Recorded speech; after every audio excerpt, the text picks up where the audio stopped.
So, the main topic is how to change the world. Or more specifically, how can I change the world?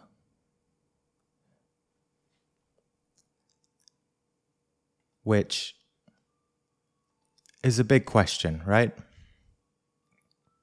I think a common question for humanity in general. A big question that gives a lot of purpose to everyone, no matter if they're spiritual or not, or religious, or in whatever most projects that people get into. We all get this sense of purpose in terms of changing the world or providing the world with something. If we can all have or do something in our lives that contributes positively, that's quite fulfilling, right? Whether spiritual, whether it's business, even if it's in products or education, medicine. I think even children in schools, elementary schools, ask this question. How can I change the world? What will I do to contribute to this earth, this planet Earth, and this humanity? And everyone has their own answer for that, whether they are children, parents, or teachers. But in terms of advanced spiritual insight, in terms of Gnosis, we can get quite profound answers to this. Psychologically, in terms of our perception, and in terms of revolutionizing how we view the world, how we view others, and how we can live practically through understanding this, spiritually, scientifically, and within ourselves.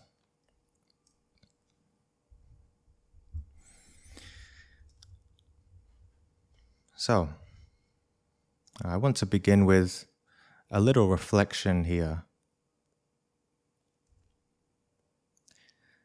There is an inner self.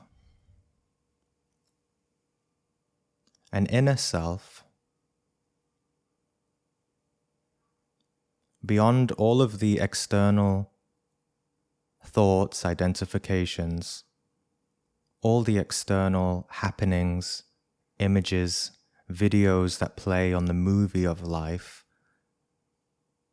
friends, family, ambitions, desires, there is an inner self.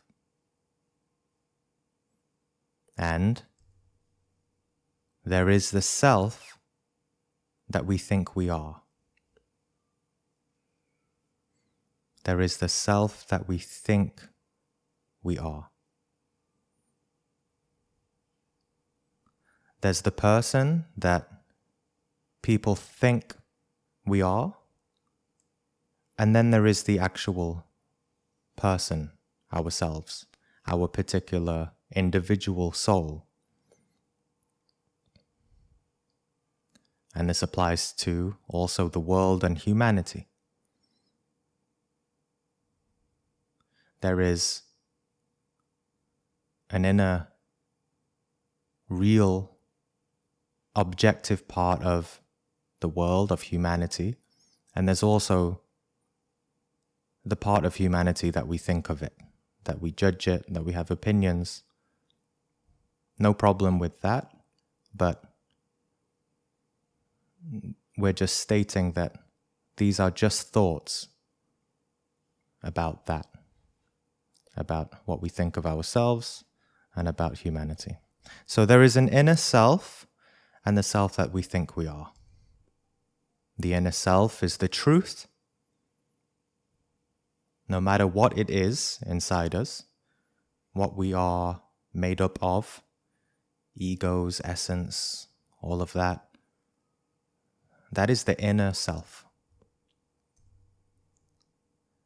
And the self that we think we are is not the truth. It's the lie. It's the false sense of identification.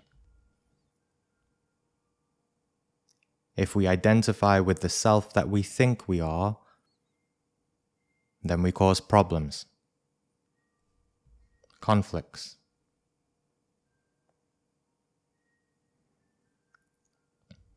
Etc.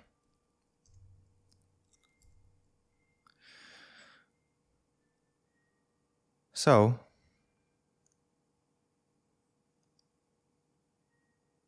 this part of us that we think of ourselves it's a tricky sort of business, let's say. Because symbolically, we're all born into this life as a baby, as a pure essence, unconditioned, free consciousness. Right? We don't remember that. We don't remember that when we were babies with free essence, we actually were quite awakened. But as conditioned, suffering, adult egos, this world, this sort of lower world that we have descended into ourselves, it doesn't remember that because we've formed a false sense of self. So these thoughts that we have of ourselves, the more we think about it, the more we identify with it, the more we actually become that. Our essence identifies with the thoughts, and the thoughts consume the essence. We essentially give ourselves, we give our soul to our thoughts too much. When, as you know, as many of you know, if you are studying these teachings enough, you know that the opposite is our goal. Our goal is to free the trapped essence, the trapped consciousness from the ego. So there's a common saying, what we think, we become. In a way, we could say, what we unthink, we get closer to the being. What we unthink, we unbecome.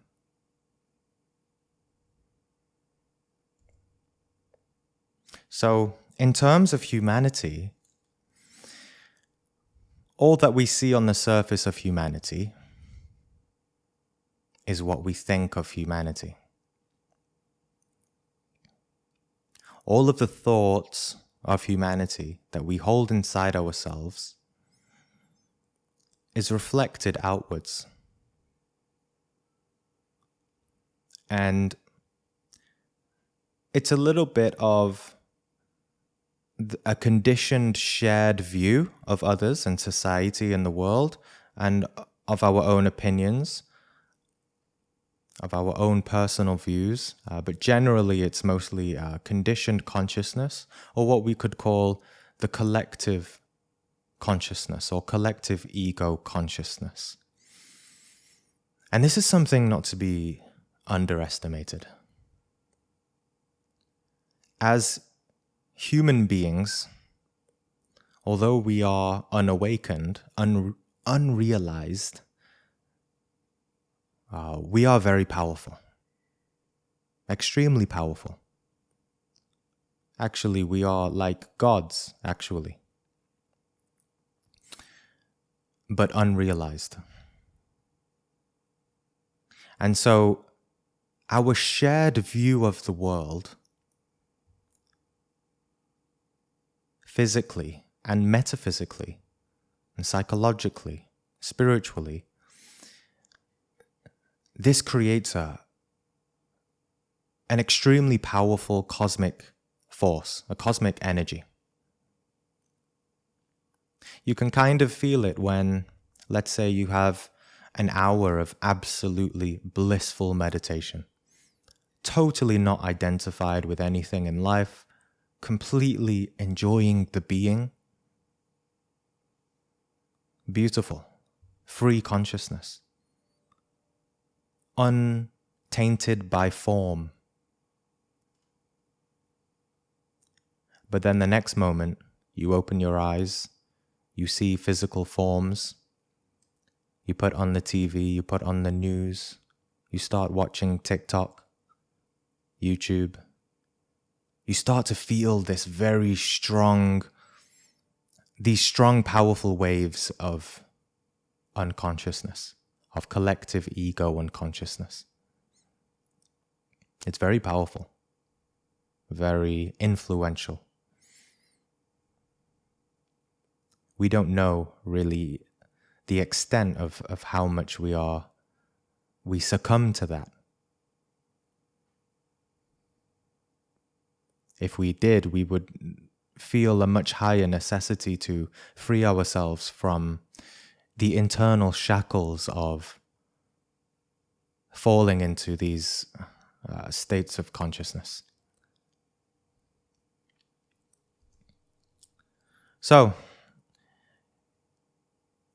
humanity has an inner self, an internal self.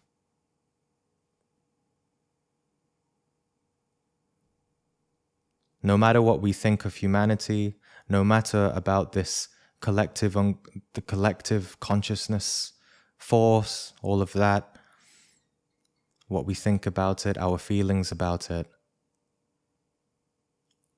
it has an inner self that is more reflective of the truth, and we don't really know about it. We don't see it. No one talks about it. Sometimes we generally see it if we are into spiritual teachings, or we meet wise people, or we learn from some wise people who have suffered a lot, things like this. But generally we don't see this inner self, this truth of reality and the truth of humanity. A very beautiful truth, right? And it's not to say that, okay, humanity is demonic. We're not saying humanity is angelic. It's something even much more beautiful, intricate, and deeper than that.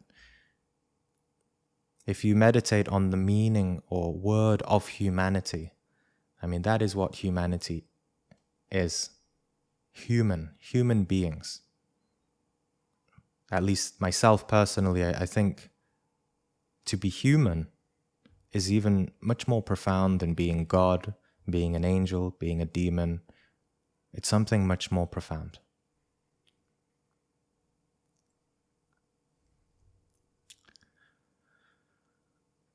And in order to see that, of course, we have to realize this internally within ourselves.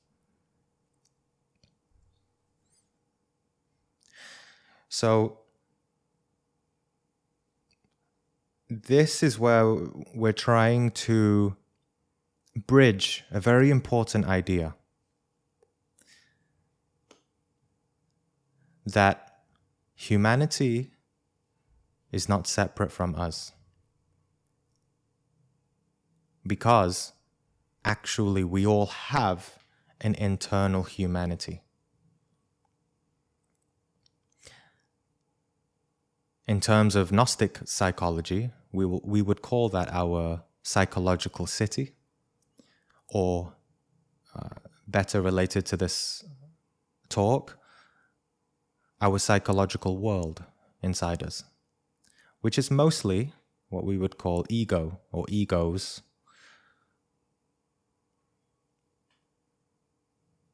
It is our consciousness manifested as egos internally.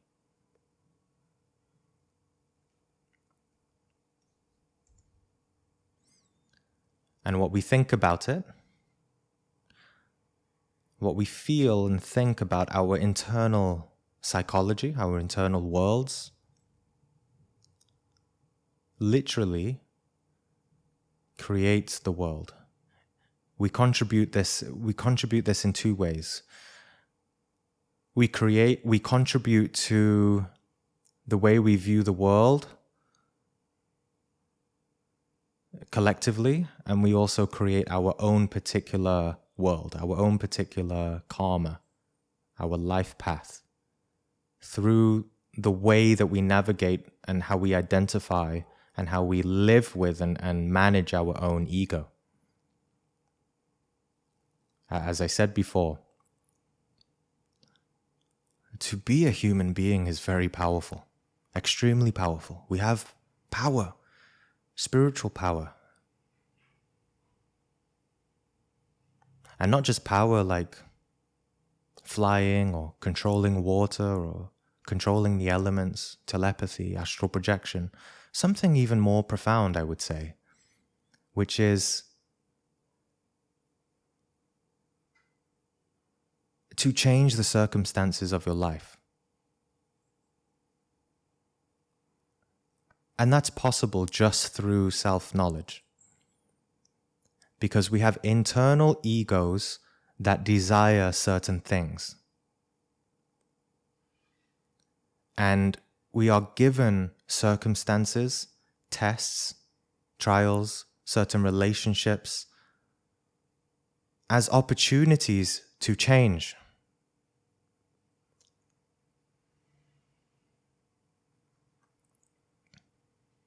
And if we do change, the circumstances can change.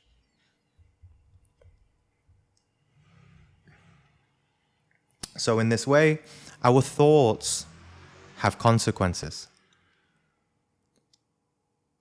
For example, often people think they think good thoughts when they are actually bad.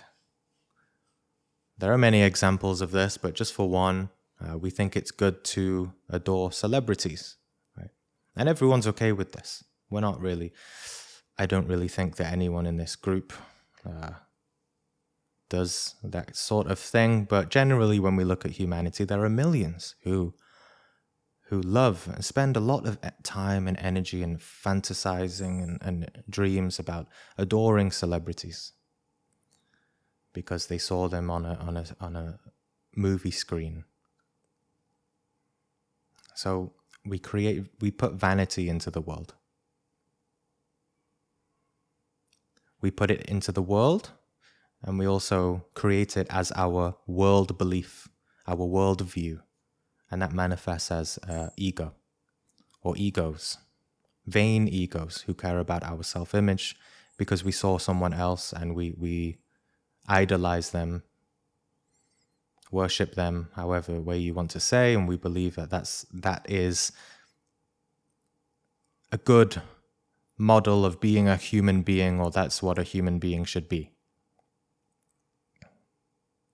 Not so bad if the person that we are adoring is very virtuous, but that's not the case.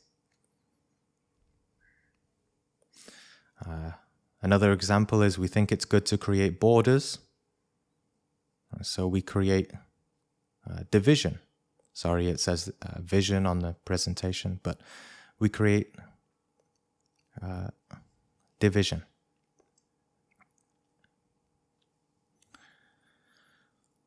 We create separation between people. Okay, so then we start to create division and conflict and wars externally. Because I identify as an American, I identify as a Chinese, I identify as a Filipino, I identify as British. Therefore, this is me, and other is other. Absurd when you really understand the meaning of humanity. Absurd, outdated, idiotic, stupid.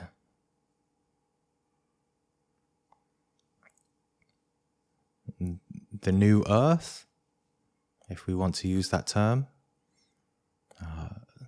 the new level of consciousness that humanity will rise into for those essences, those individual people who are going onto that path, they would not even have the concept of division of countries and things like this. It's absurd. It makes no sense. Completely illogical. Inverted psychology. Right?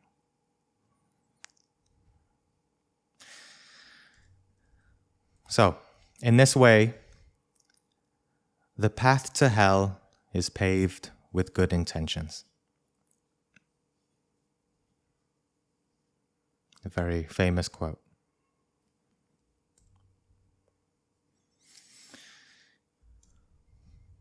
So seeing reality, seeing this more clearly within ourselves and a bit more practically. Some first things we have to strive to realize is that we don't actually know who we are. Or we might have a sense of it, but in the beginning, if we want to have self-knowledge, self-realization, it's very wise to begin to realize that we actually don't know who we are, and that, or at least that realize that there is a immense, immeasurable part of ourselves to discover. And it will be shocking for us to really see how much we don't actually know ourselves. We just thought that we knew ourselves. We thought that we knew ourselves because of what people told us and our conditioning, but it was just given to us by this collective unconsciousness. Right?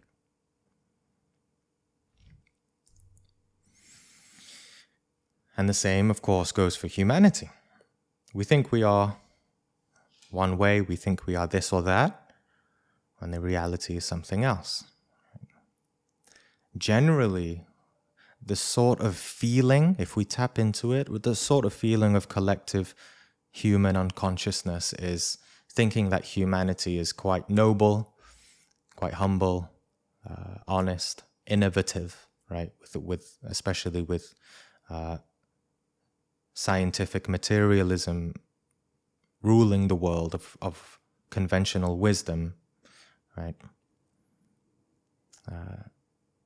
But as we saw, the path to hell is paved with good intentions. And in reality, the reality is something more towards the opposite of those things. Completely lost. And there's no easy way out. Humanity can't just fly to Mars and try to make a new world. There's only one way to solve the problems. And that's to, as the teachings of Christ teach, if you want to ascend into heaven, right? Not the dualistic heaven, but real heaven, the kingdom, awakened consciousness. If you want to ascend into heaven, you have to descend into hell first. And that's already what we're seeing in humanity today. There's already a descension into hell. And it's intense, but it's an opportunity to awaken. If we didn't see all the conflicts and problems that we saw in the world today, if everything was generally okay, we would still be mostly robots, not questioning our reality. Most people wouldn't be here. Videos on spiritual topics wouldn't be very popular. So yes, we are seeing an emergence of something new in the soul, right? So of course, during this time, we have to brace ourselves. We have to be ready to see the truth, seeing reality. It's very difficult. Not just see it in humanity, but first we have to see it in ourselves. And that's the most difficult thing. Very easy for people to talk about humanity and other people. A lot more difficult to talk about yourself and see yourself. Because it's personal. Or at least the ego feels it as personal. But it can be easy if we don't identify. But again, that's also difficult. So are we ready for those hard truths that can liberate us? Or would we rather stay comfortable in ignorance and in lies that obscure the truth, obscure the reality, go deeper into the density of unconscious psychology?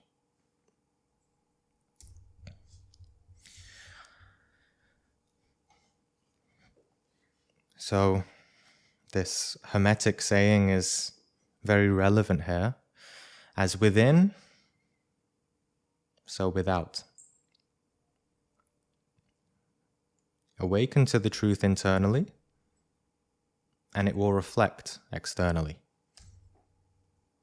If we want to change the world, we first have to understand our perception of it. This is why it's important not to just go out into spiritual retreats or live somewhere in the mountains. Our perception of the world itself is already an opportunity for us to understand ourselves. Why do I see others this way? Why do I have these judgments of others? Why don't I like this person? Even when we're just walking down the street and we feel some kind of negativity towards a random person because of the way they look, the way they're walking, the way they're speaking. If we judge them, if we feel like we are superior or something, or just any kind of ill feeling towards another person, that's something extremely important to meditate on. Extremely important to see, to understand. Why? Why do I feel this way about another person? Why do I hold this negativity towards them?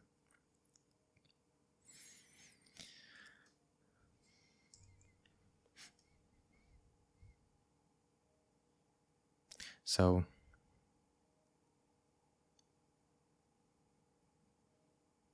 ultimately, when we are going through those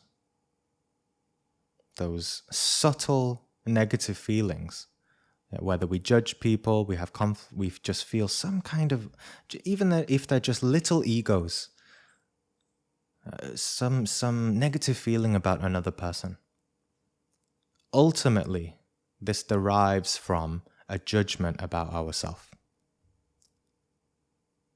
A negative feeling, a conflict that we are not looking at internally at ourselves, at our own particular individual psychological city, our own particular individual egos, our inner world, the inner self, a part of our inner self that we are not looking at.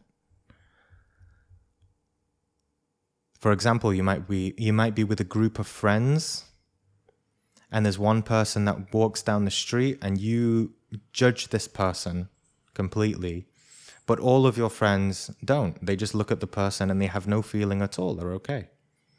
That's probably because they have, through their own life, their own particular individual life experience, they've processed that particular thing, or they just don't hold this sort of ego that resonates inside you towards that other person. So it's always, using self-observation. That's something you have to observe and understand and comprehend, and try to strive towards some kind of compassionate view.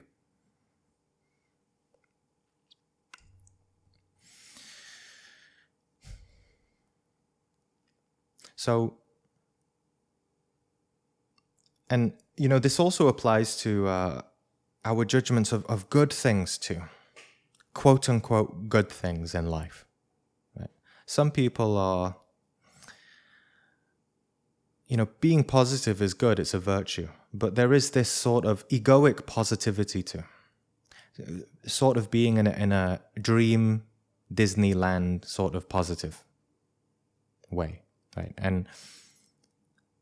And we can be dreaming and sleeping and unconscious too when we look at people and we give them too much worship. It's sort of related to like celebrities too, in the example that I gave.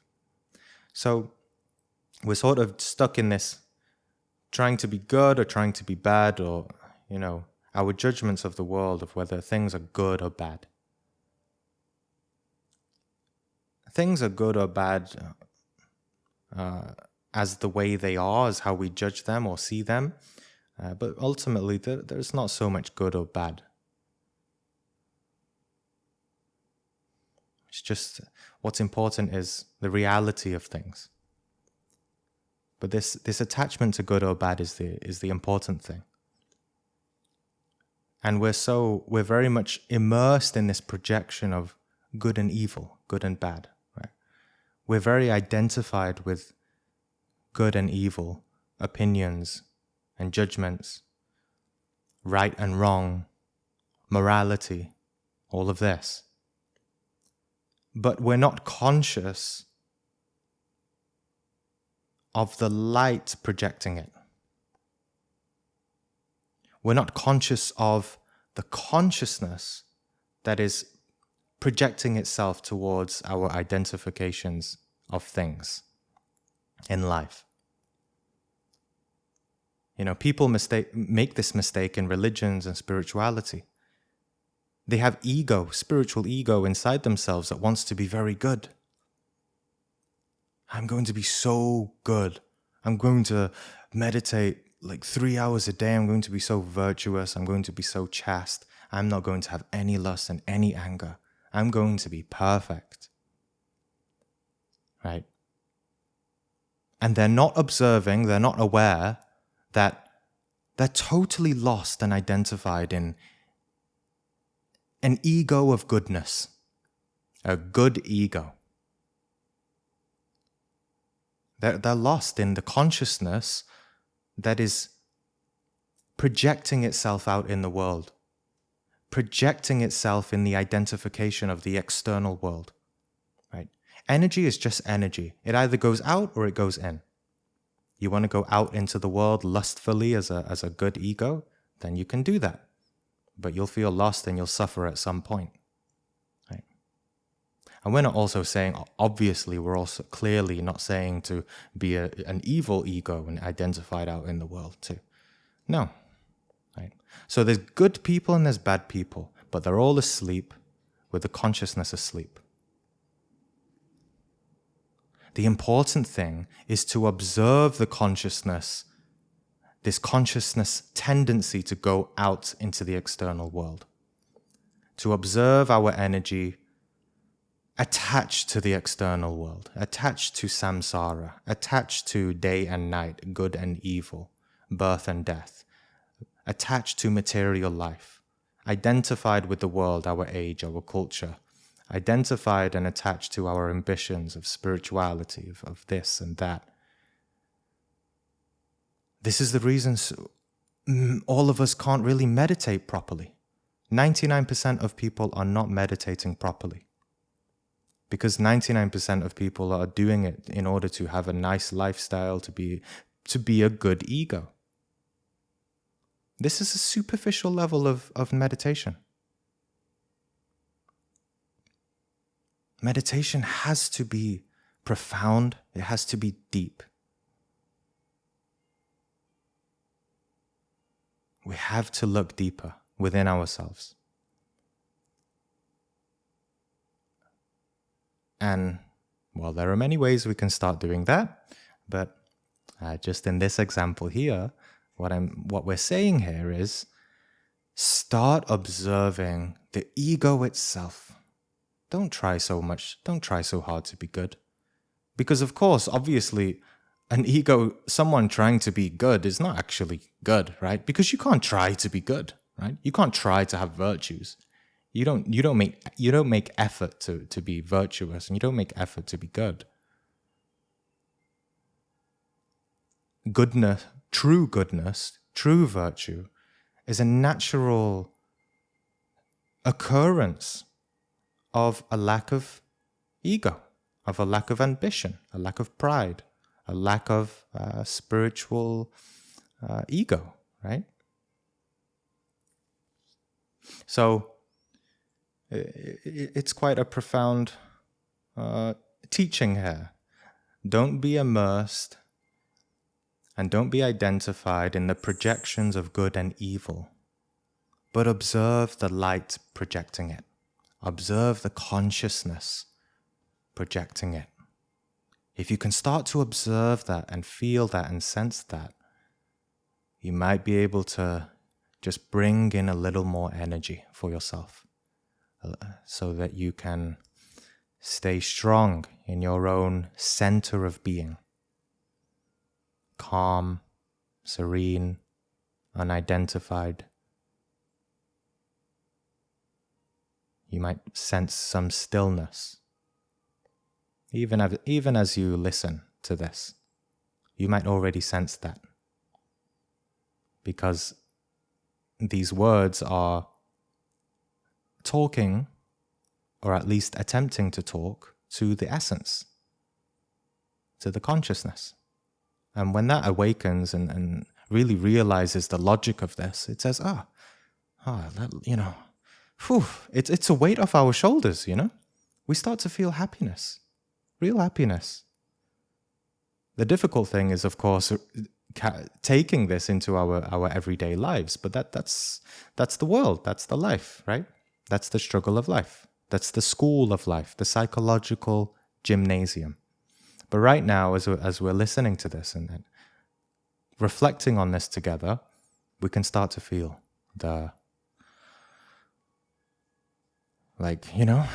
take a deep breath. I don't actually need to do so much. I can just relax a little bit and give myself some breathing space and get in touch with my own being again. So, a very important reminder, I feel, for almost everyone who takes up the spiritual path, especially in Gnosis. Sometimes we're too hard on ourselves. But that hardness is usually deriving from a good ego, right? Not saying that ego is good, but the ego of goodness that needs to die so that we can relax and find some peace and space, inner spaciousness. So it is this light of conditioned consciousness which we project into the world, right? If we're not aware, right? If we're not practicing, if we're not meditating, if we're not in silent internal prayertude, then this inner light will just go out into the world as it will, because that's how it is programmed. That's how it's structured. If we don't work on ourselves, it's going to stay the same, right? If you're creating if you're molding clay, right, and you put it into a certain mold, if you don't work on it anymore, it's going to stay that way, right? So that's why it's always a constant work, to work on yourself, to change yourself, to observe yourself, to meditate, to transform psychologically. So it's this light of conditioned consciousness. It's not pure light, but it's obscured by this good and evil. It's this light of conditioned consciousness which we project into the world, and it also, unfortunately, upholds the world simply by our vibration. Even if we're not interacting with others, we hold certain waves, let's say, vibrational waves that resonate with humanity. And as long as that exists, we continue to uphold the world in that way. Truly. This might be very difficult for the intellectual mind to understand. The ego might say, what is all that nonsense, right? About, as long as I stay in my house, I'm not doing any harm, right? As long as I stay in my house and just play my video games, watch pornography, and drink myself to death with alcohol, and I'm not doing any harm to the world, right? That's what the ego says. The ego knows nothing of self-transformation, of the profound path to change one's life, and the profound path of loving humanity, the path of Christ, the path of God. The ego knows nothing of it. And secretly, it doesn't want to die. And so it will, if someone is listening to this with a lot of ego, it will absolutely shout to us with skepticism, with clever ways of reasoning and logic, to dismay us. So as long as we don't observe it, nothing will change, right? If we're not practicing self-observation, if we don't have self-awareness, of course, nothing will change. Nothing wrong with that. We all have the choice to live how we want, and we also have to respect the way people choose to live and what they believe and everything like that, right? There's no preaching here. We're not saying, you should do this or do that or believe in this. Yeah. So, change starts internally. There's no outer change until there is inner change. A lot of people want to change their life, but they don't want to change internally. They think that in order to change the external, they must make efforts externally. This is wrong. First, the efforts start internally, and then we could say by grace, you'll know what to do externally much better. You can make certain changes externally by making, going out and getting help and doing this or that. But that still requires a lot of energy, and it requires a lot of inner guidance. But if you change internally first, the external will change much faster. And in terms of humanity and how to change the world, others are also inside us. Right? You can reflect on this a little bit. That everyone you know in your life, whether acquaintances or just friends or family, in a sense, if you get in touch with your ego, especially, you don't actually know who these people are. You don't know who they are. They just exist in your mind. Your idea of them. Your feelings and thoughts about them. Well, if your feelings and thoughts about them are negative, you're going to have conflicts and problems. You can't change the world like that, right? So we first have to understand we don't really see people. If we saw the actual person, the true essence of each person, we're like something like a master, a spiritual master. And if we really saw the true essence of people, we would see something very beautiful. And all our interactions would be full of love, full of compassion, full of light, empathy, and understanding. No conflict.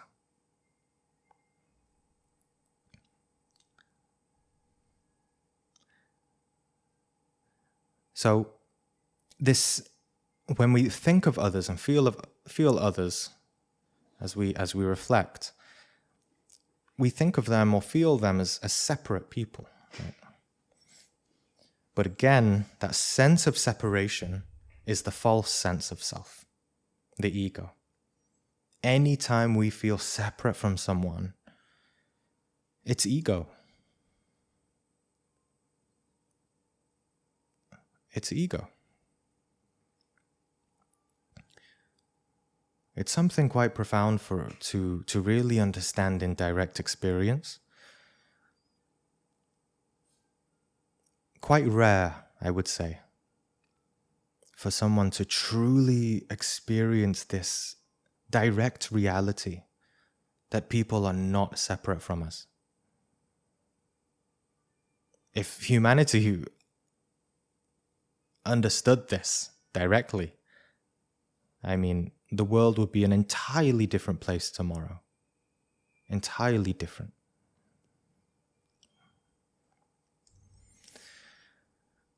So other people is an illusion. Other is a lie. Other is ego. This is very difficult to walk and talk practically and embody. But what better way to strive into the world with the most highest ideal, right? To make this what could we lose, right? In making this kind of effort to really practice this, that other is part of the self, the real self, the inner self. How our lives would change drastically if we could really do that. It's very difficult, extremely difficult, but it's possible.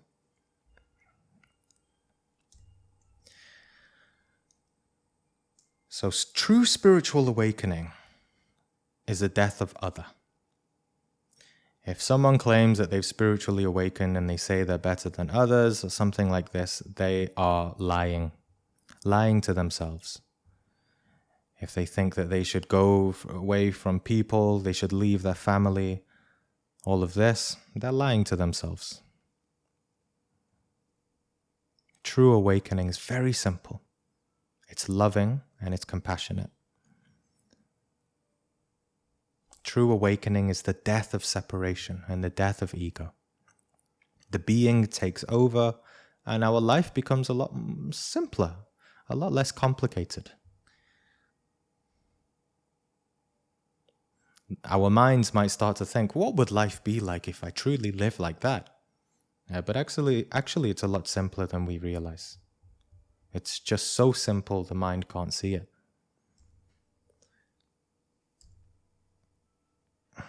So it's not enough to conceptualize all this, to say I believe in it, to say I will walk it, talk it, but actually realize it, actualize it, right, in our lived moments. And of course, that takes practice, not just of that, but to practice the death of ego, to practice meditation, practice self-observation with a lot of patience. Many years. We should put that sort of expectation on ourselves. At least many years.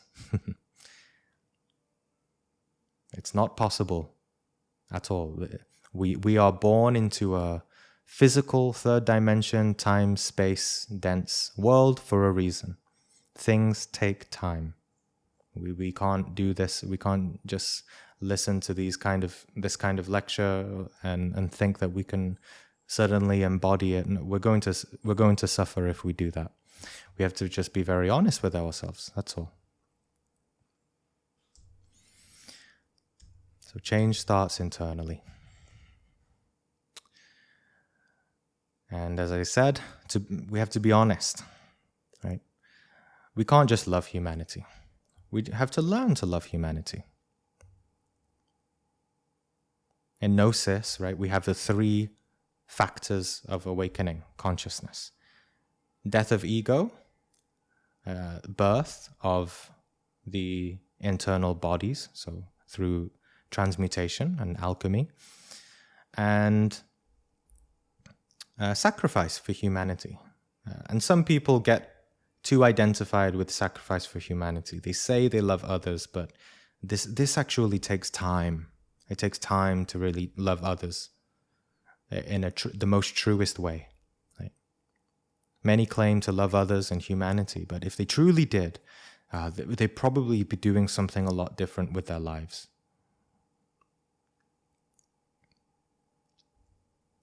So we have to be very honest with ourselves about how much we love others, and not lie to ourselves, right? Of course, we can say we love others, but then if we are with a certain group of people or certain friends or family, we might easily start to, bitch about others, right? Just start to, slander others, gossip about others, make fun of others. And that's, we might say that, we're just having a little chit chat and everything. But it's not about being overly serious. It's just that our words mean something. And if we say it with our word, right? The spells of our word, the magic of our word, it means something. It means that we hold something inside us just to meditate on, right? It doesn't mean that if we slander others or we're so bad. Remember, it's not about good and evil. It's just about understanding ourselves. So we say that we can say that we love humanity, but we still might be very preoccupied with our own selfish distractions, right? Entertainments, gossip, books, fantasies, right? Is that a life of love? Is that a life that we could call a loving life, a compassionate life, right? And we have to be careful when we start to think about this. We start to get identified with the way that we live our life. We all start somewhere. And the message here is not to tell you to do something and go out, start podcasts and YouTubes and donate to charity. All of that is fine, but the most important thing is the internal change, the internal observation of these things.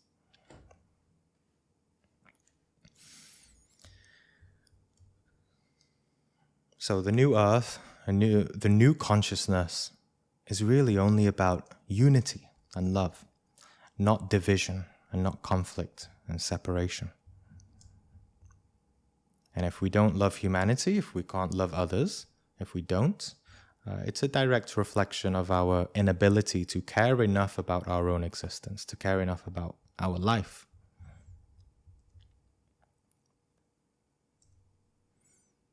And this is also, there's also another trap here that we should feel emotional or sentimental about this. It's not about emotions. It's not about, listening to some music about loving others, right? Like the Michael Jackson song comes to mind, what was it? It's like change the world, make it a better place. It's fine to feel that way. However, real love, real compassion, it's really seen in our actions, in our being. When the essence is awakened, then there's a true personality that comes forth. And there's no way to plan that. There's no way to sculpt that and analyze that, right? Often when people try to be better, they say, should I be like this? No, I should start doing this, right? They start to make moral codes for themselves. The beauty of true awakening is that when you really start to dissolve the ego, the true self starts to appear. And all you get is a sense of beauty from it. You don't have to make any egoic intention from it, right?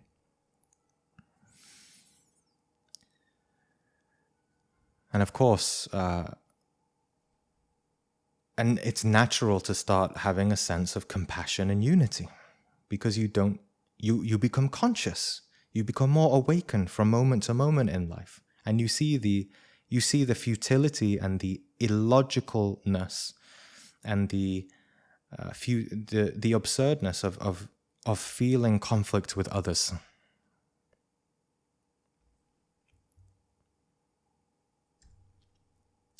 So, as I said before, we don't have to start big. I think that in terms of trying to feel something or start something with this type of wisdom, it's just about exploring your own heart, whether in prayer, whether in meditation. But when you start to get in touch with your heart, and really you can feel this energetically. You can even put your hand on your heart, and you can start to think about certain people in your life.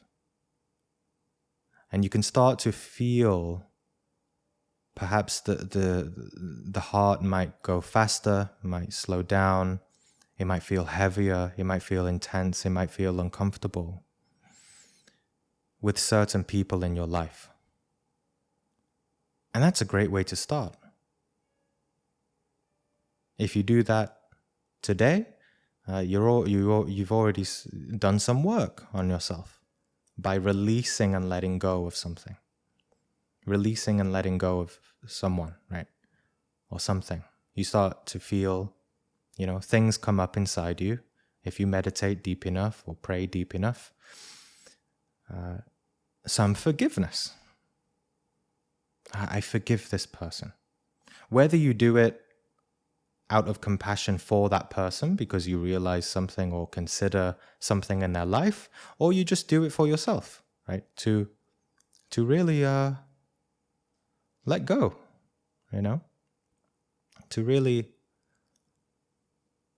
to allow yourself the freedom inside, because you simply realize it's absurd to carry some kind of negativity towards others.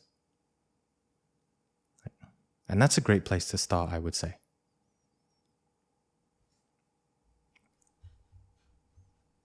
That's sacrifice, right? Sacrifice for humanity. Sacrificing the ego inside. And there's the beautiful quote that Jesus said, but talking as a representative of Christ, or talking as Christ, right? Christ being this very sublime, conceptual Christian form of compassion. For where there are 2 or 3 gathered in my name, I am there. Right? And that simply means that,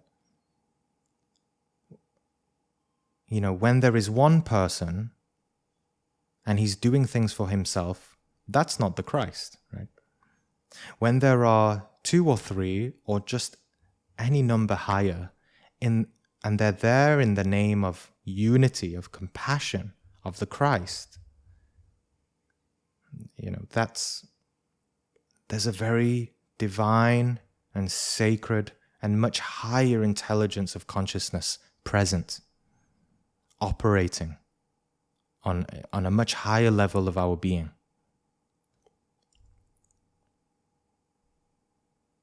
So Christ in this way represents the unity of humanity.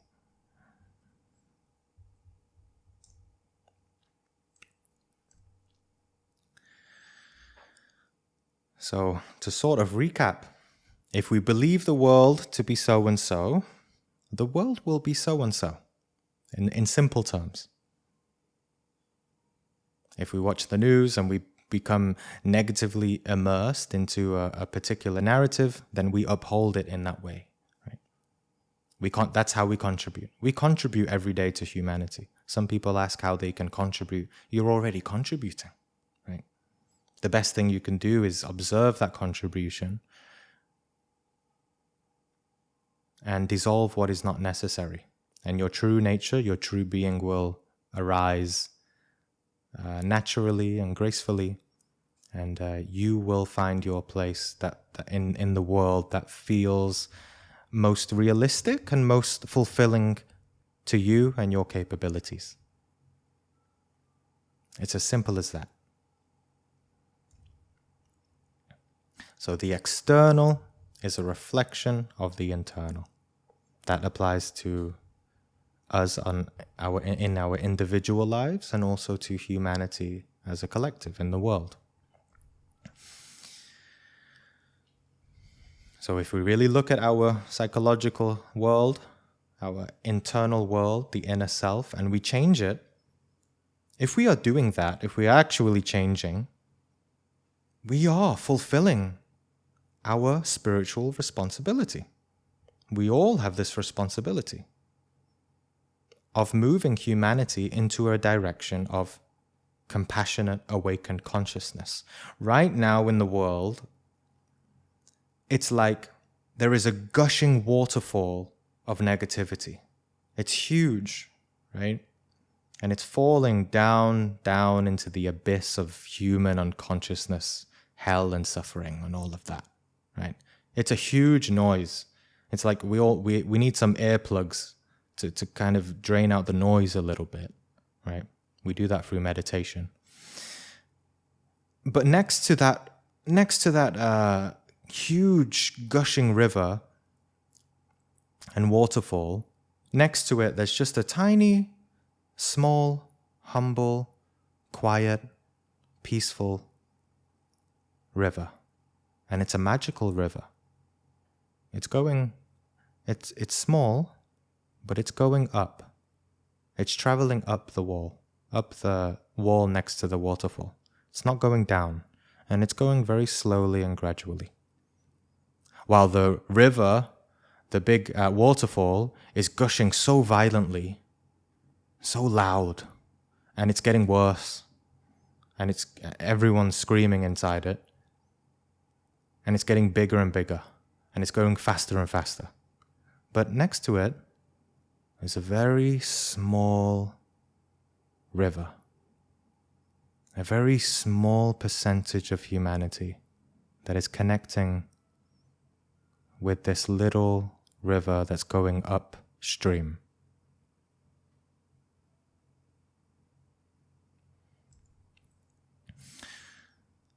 So that upstream leads somewhere. Those who are awakened, or more wisely said, those who are seeing the patterns of humanity today, they have understood themselves enough to understand what's happening in the world. They know where that little river is leading. And they also know where the big gushing violent waterfall is leading. And they know how these two waterfalls are going to operate on Earth in the coming years. I would say in the coming decades, but things are moving very fast now. Very fast in the coming years. Life is intense for everyone. It's rare to meet anyone and life is not that intense anymore. We're all being pushed to choose a path. Some people have chosen to go down the waterfall. Sometimes they get off. Sometimes they find a little river. Sometimes, rarely.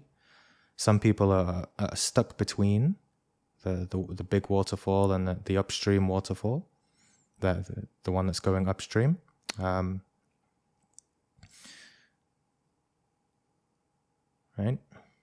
And that's why the Christ said, don't be lukewarm in the middle, right?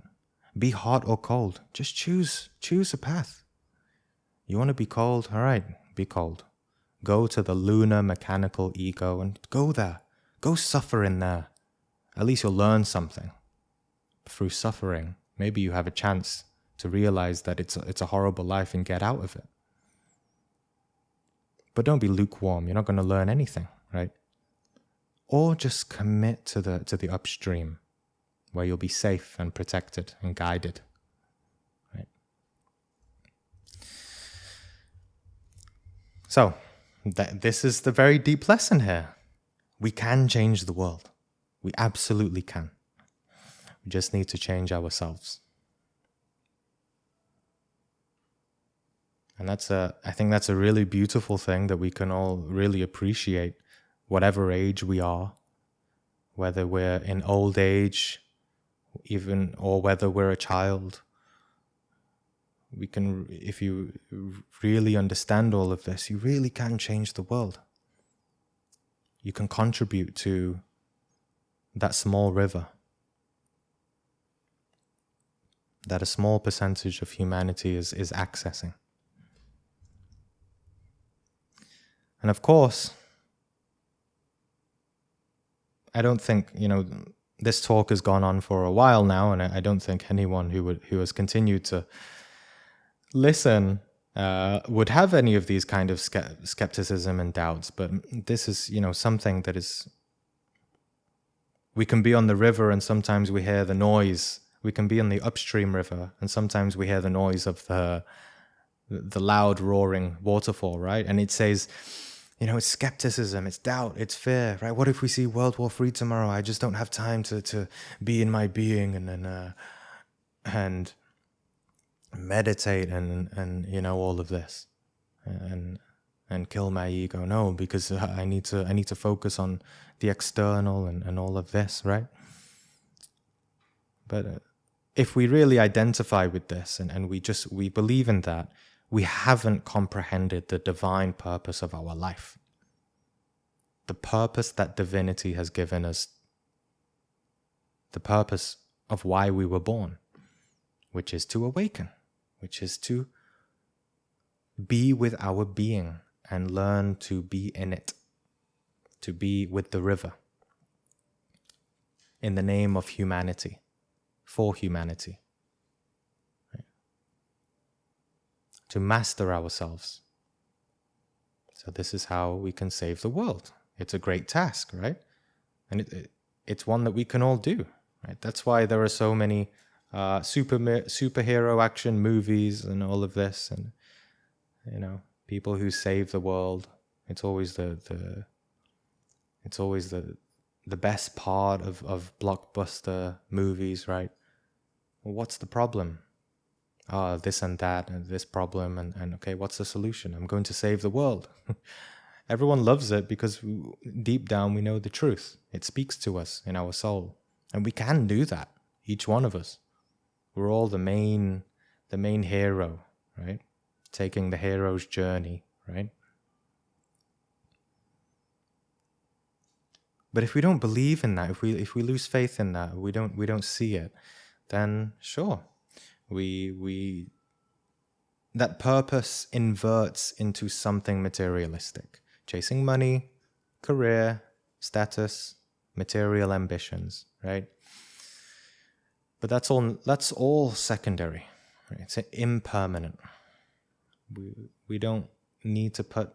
It's like we have 100 eggs. We only need to put one egg into that basket. The rest should be spiritual. Just put a few eggs into having a roof over your head, finding a partner in life, having a few friends, looking after your family. That's all you need, right? The rest, save it for what matters, right?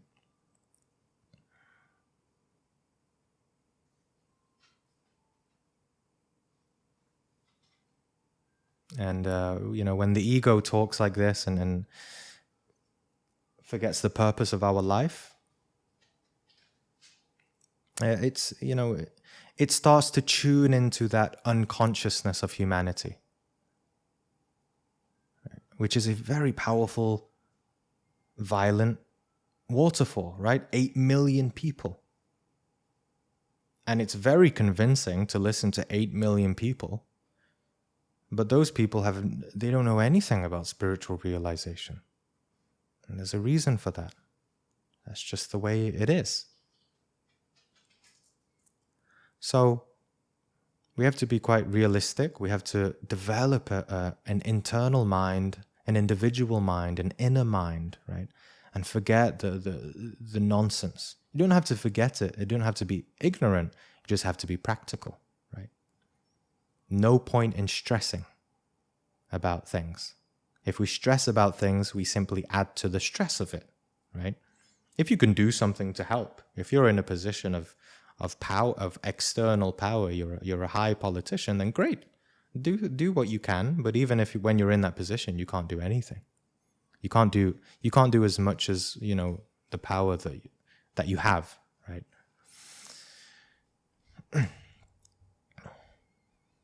So, the little message here is there is a reason why the world will get worse.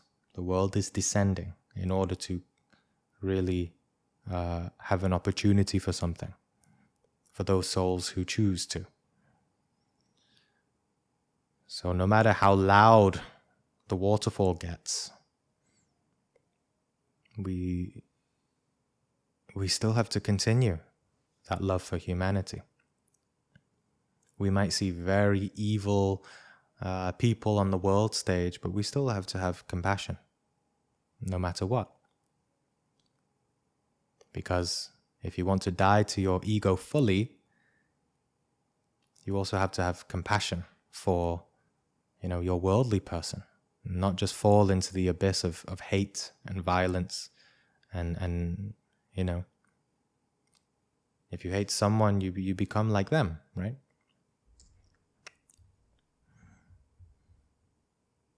So this is difficult. This is the psychological gym and how we can get strong doing this, to stay compassionate while dying to our own egos. And then, of course, we stop judging, condemning, and slandering. And another nice thing about all of this is that we start to also have more presence. Presence, especially during our interactions in life. And this is a really important topic. And it's because it's a very common question that, people really, thanks to the practices and thanks to all these teachings, people really start to get in touch with their being. They start to access this internal being and this love and this internal divinity, and they feel great. But then when it comes to interactions, they just start falling into their own abyss a little bit and start suffering and really struggling with it. But with time, with persistence, with diligence, perseverance, you start to acquire a certain presence. You start to have the ability to not be identified with the people around you and your identifications with them, and you start to be able to be present. Essentially, you stop being identified with your own identifications. You start to become aware of the identifications in the light of your consciousness, right? You become aware of your own awareness. And that's called presence. Being present with others. Having the courage. That takes a lot of courage. And it takes a lot of love too. And self-understanding. To be able to live in a state of love and compassion while others are not in that state. And I tell you, that is the best way. I'm going to argue it is the only way to form yourself to be this way, right? I'm not saying you have to be a particular way. I'm saying that each one of us has the compassionate part of ourselves, right? Our true nature. And that looks different for all of us. But in order to really embody that, the biggest test for it, to enable that, is to to be that while others are extremely unconscious. And for some of us, depending on our karma or the level of advancement, that can also look like someone attacking you and insulting you intensely. But you have to stay completely present, and not just outwardly, as in acting like I'm, you're being offended. Someone is offending you and insulting you, and you act outwardly okay. No, it doesn't matter how you act externally. It doesn't matter how you behave externally and what you say. It's about your internal feelings and your heart. Can you actually stay not feeling offended? And can you actually stay compassionate and loving to someone while they are suffering so much and while they're complaining so much? Do they annoy you? Do you feel so offended by what they say? Are you just like, one of these people that say, ooh, oh, I don't like your lower vibration, man. I'm going to leave, all of that kind of nonsense, right? But can we stay present during our tests? That is what really tests you and molds you.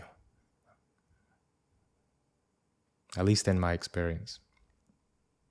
And I know for a lot of others too. And it's in the teachings, right? It's in the Gnostic teachings too, the psychological gym of life. It might feel difficult. The ego might say, I can't do that, or I hate this person. They've done so much to me. Why should I do that? All of this.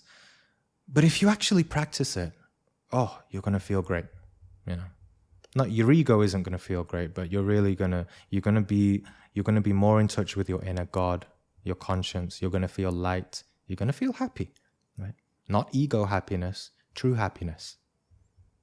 And a part of you will become stronger and more mature.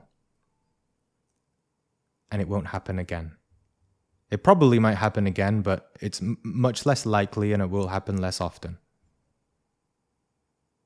But if you don't deal with it, everything in life is karmic. If you don't deal with it, it's going to happen again, right? Anytime that a conflict happens and we failed, it will probably come back to us, most likely, because it's still there in our composition of consciousness, because the ego is there manifesting it, right? So presence is so important. So this main practice is to be present during our interactions in relationships. And it's difficult, but it's an opportunity to observe your own weaknesses when it comes to your own attachments. Right? And it's not to avoid negativity, but to continue to learn how to love and be present for others. And even if you're failing in the moment, that's okay too. Just be as present as you can. Right? Becoming aware of your own unconsciousness is the beginning of consciousness. At least you are aware, right? And that's a great start.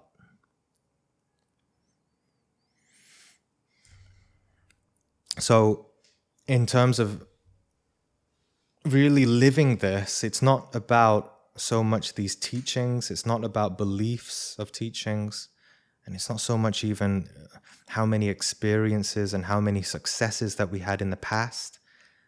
Those things don't transform us, they don't transform the world. It is more really our embodied presence that has come from a natural manifestation of dissolving the ego. So it is not teachings, it's not beliefs, it's not our attained successes, but it's the pure light of our awareness, our self-knowledge, our Gnosis, right? That can change the world and ourselves. So there's a sort of magical part to this too, that in all of our interactions, a secret communication is happening. A secret communication internally between people, between all of humanity, right? And,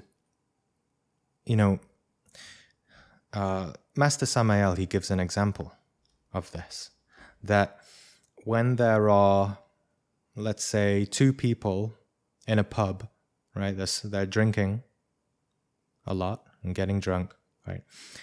If two people there, they both have a strong negative ego of wanting to have a fight with someone. Right? They don't know each other. There's 100 people in the pub. However, those two people hold this strong ego, right? This is a strong example, but it's good. Those two people will telepathically find each other. It's telepathy, absolutely. They'll find each other and they'll have a fight, right? In that way, when we have egos inside us that resonate with another person, if we meet someone and we already have conflict quite fast, there's a reason for that. It's very hard to admit that and be honest with ourselves. But there's a reason why we wanted to have a fight with that person, right? So, in order to overcome these conflicts and create more peace and harmony, there has to be at the very least a witnessing consciousness behind our inner world, right? A witnessing awareness of what our ego is putting out into the world. We should be very careful of the thoughts that we put out into the world, because they create it. Our thoughts create the world. It creates the reality. And you know, it's scary how fast it can manifest things too. We have to be very careful. If we have lust inside us, a lot of lust, to sleep with a lot of people, let's say, we're going to sleep with a lot of people, right? Eventually, because it's there in our inner world, right? If we're a very angry person, we're always fantasizing and having daydreams of arguing and people, how much we hate someone, right? We're going to have fights with people, right? If we're always thinking about what people have, they have the latest iPhone, a nice car, we're going to have so much jealousy and envy, right?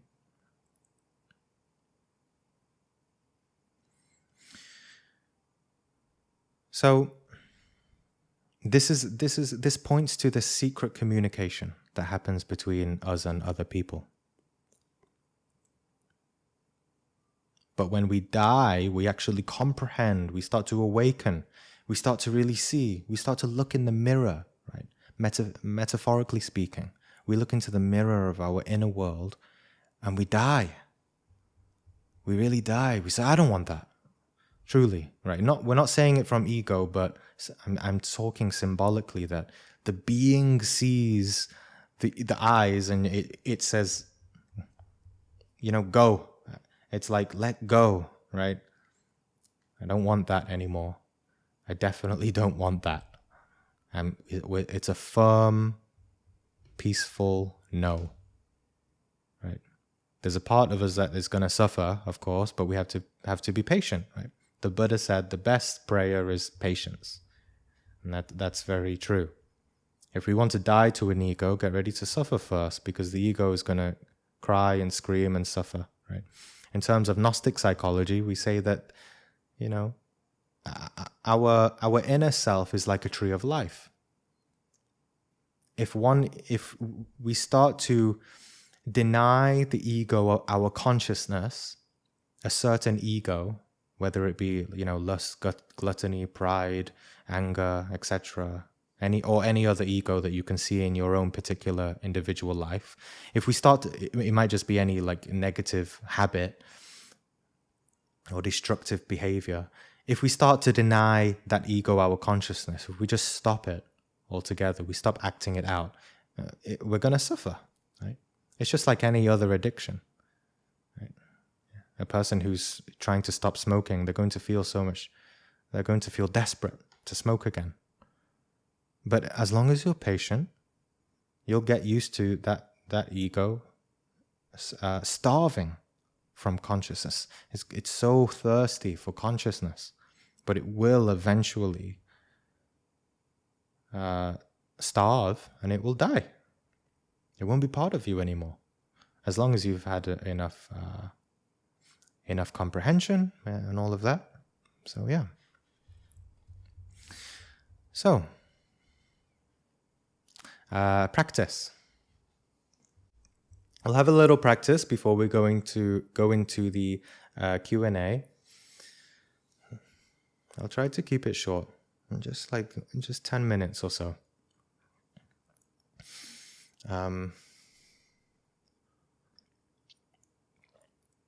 This is a powerful practice.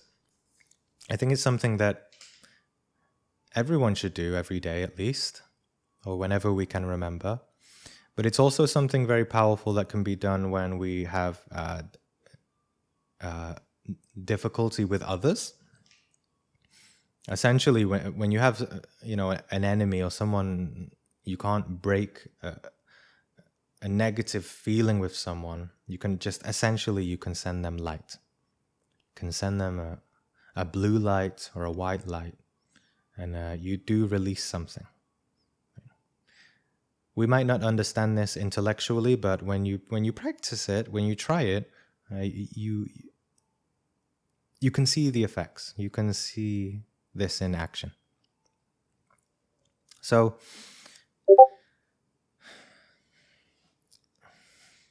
someone asked why blue light. Blue relates to the higher centers. As you know, the throat chakra, the third eye chakra. Blue is also related to Atman, to God, to the Father. So blue is a very high loving color, let's say.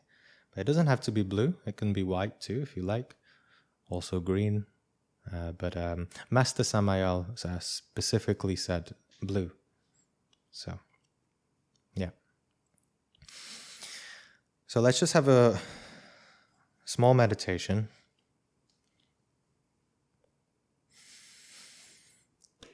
And as always, as a reminder,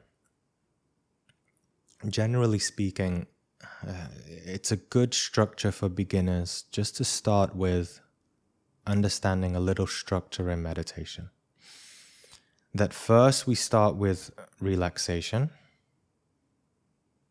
Relax the whole body completely.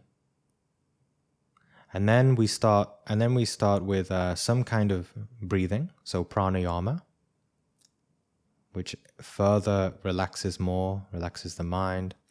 And then we go into, you do some kind of concentration, right?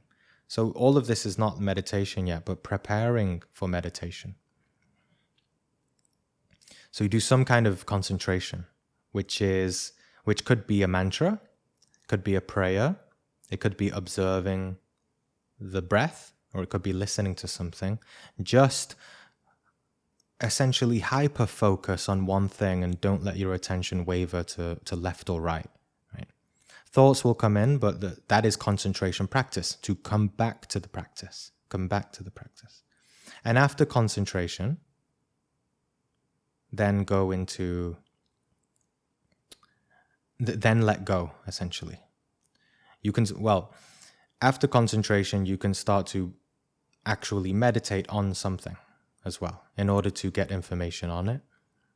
I recommend, I'm trying to simplify things here, just to be practical, but I do recommend the Glorian series, playlist series on this, to really understand this.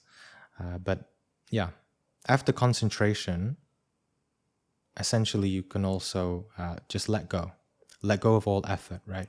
Because the relaxation, it takes some kind of effort or intention. Then pranayama takes effort or intention. Concentration takes effort or intention. At some point afterwards, after some concentration, don't do any don't do any effort or concentration. Let go of it all. And hopefully by then you feel in your being. You go beyond the world of forms, of intentions, of efforts, and you start to abide in a higher level of consciousness. But yes, we'll do what I described is really the concentration part. We will more be doing a visualization. Okay. So, in a comfortable position, sitting up straight, with the spine straight. Better not to be leaning back on something. Have the spine straight, but also relaxed, not tense.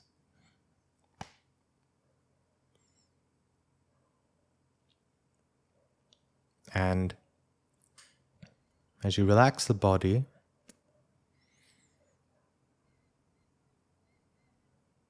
become aware of the feet. And simply as your awareness goes to the feet, relax all the muscles in the feet. Relax all the muscles in the legs.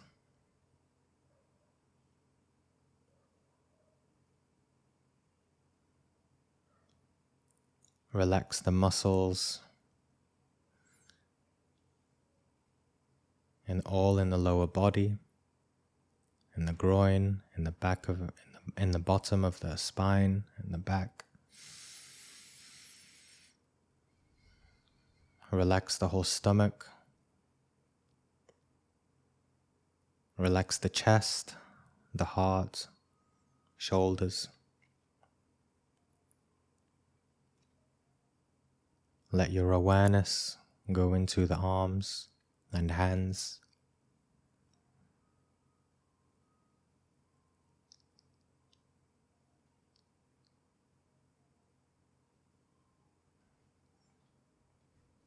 Let your awareness go into your neck, face, relaxing the whole head, relaxing the eyes, relaxing the whole body.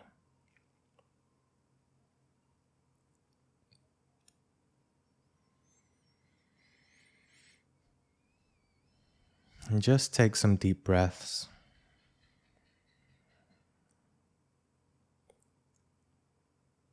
We won't do any pranayama here. Just take some deep breaths. Deeply relax.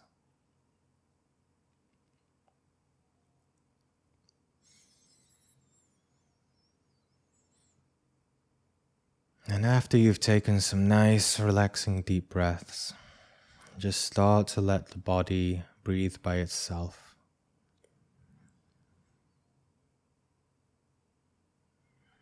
And feel your consciousness, feel your awareness detach from the external world, detach from the external dramas, daily thoughts and emotions. Detach from the identifications of life.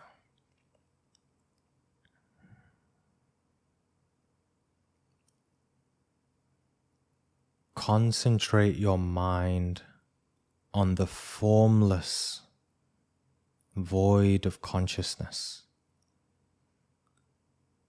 the internal nothingness.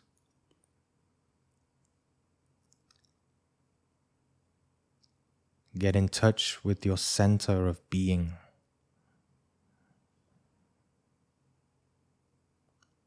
The divinity inside you.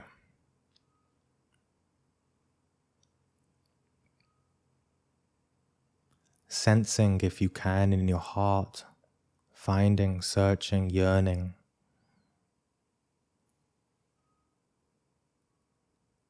The natural love, the divine spark.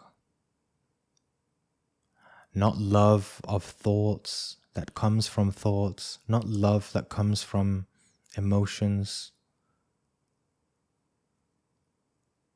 the natural love in your heart that comes from your being, that has no problems, has no false sense of identification. It only has a sense of unity, of love, of brotherhood, sisterhood, beyond the problems of the world.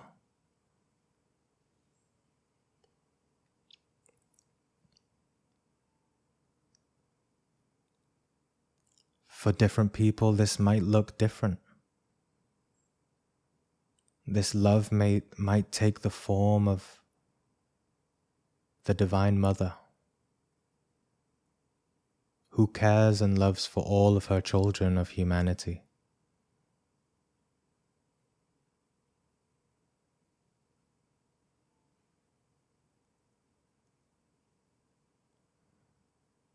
She might look like nature, a flower, Mother Mary, Isis. For others, you may see a master.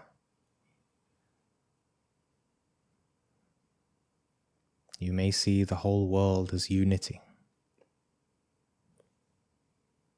But this compassion and this divine light, this ability within every human being to sense this unity of God, of all beings, all people, connect to that internally.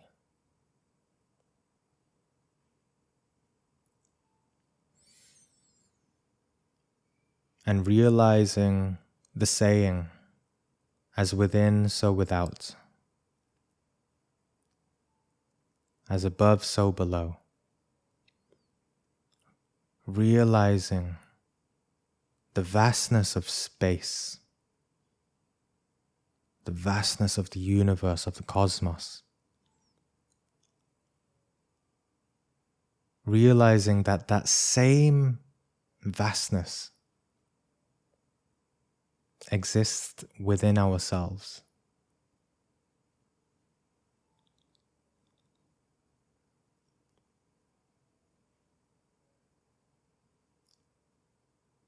If we search within this void, within this vast void, if we use the compass of our heart, we may see the center of our galaxy, of our particular Milky Way galaxy.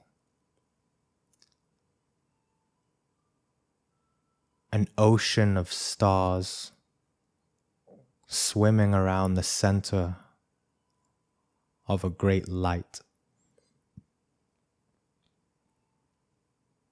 And we are just on this, one of these small star systems.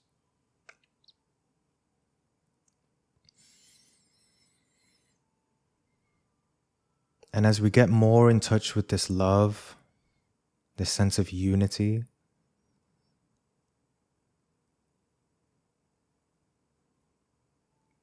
we start to see more this central light of the galaxy.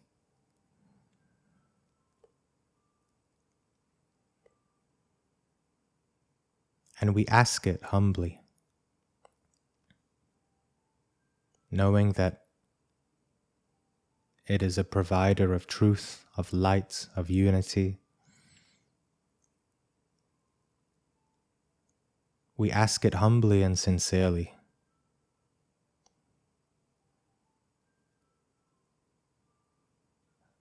To bless humanity with that same light of unity and love. And in faith and knowing that we have that power, we have that right. to access such power of love. We see this light from the center of our galaxy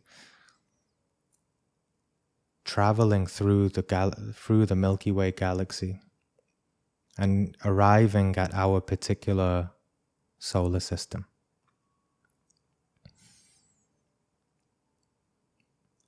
And it enters the heart of our solar system, our particular star, our divine spark, our sun. And as it enters the sun, that light continues from our sun, traveling through our solar system and arriving at the earth.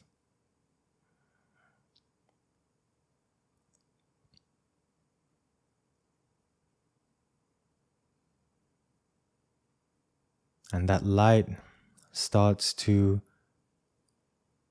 descend into this world,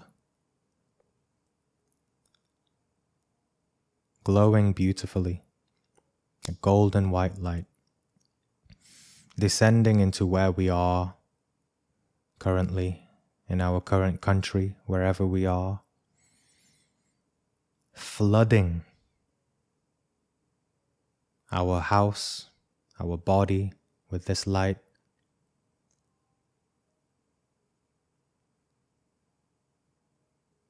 and flooding the country that we're in,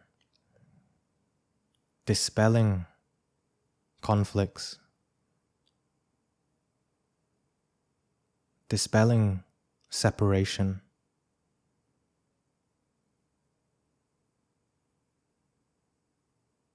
and filling the country that you're in with a sense of unity.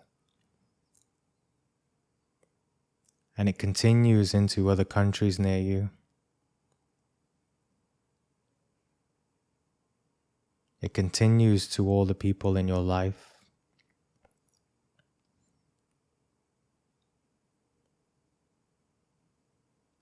Filling half the world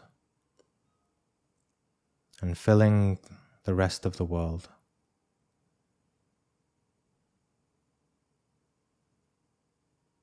With the whole earth bathing in this sense of unity. There is no longer division, no longer separation.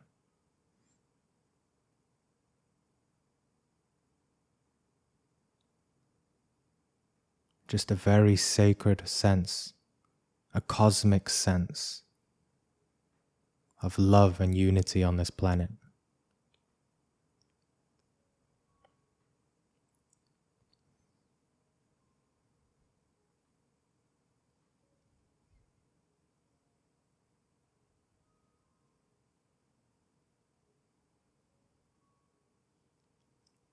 And we can end this with a simple prayer. May all beings be happy.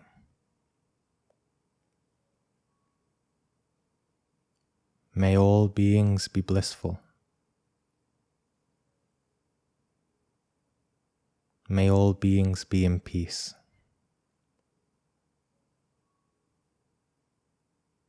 May all beings be happy. May all beings be blissful. May all beings be in peace.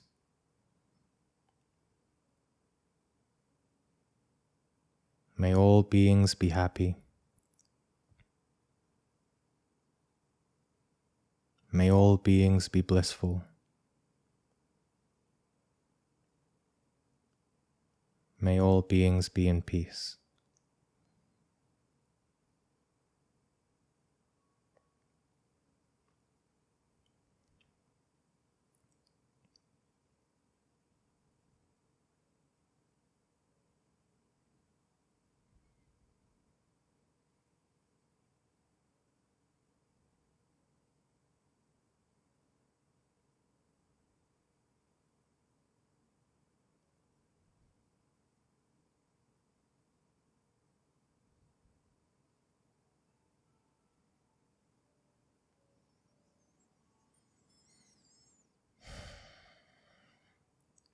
And ending this prayer, this meditation, by giving thanks to our inner being, appreciating and being grateful for the ability of our consciousness to experience something like this internally, no matter our level of comprehension, being grateful for what we can sense within ourselves.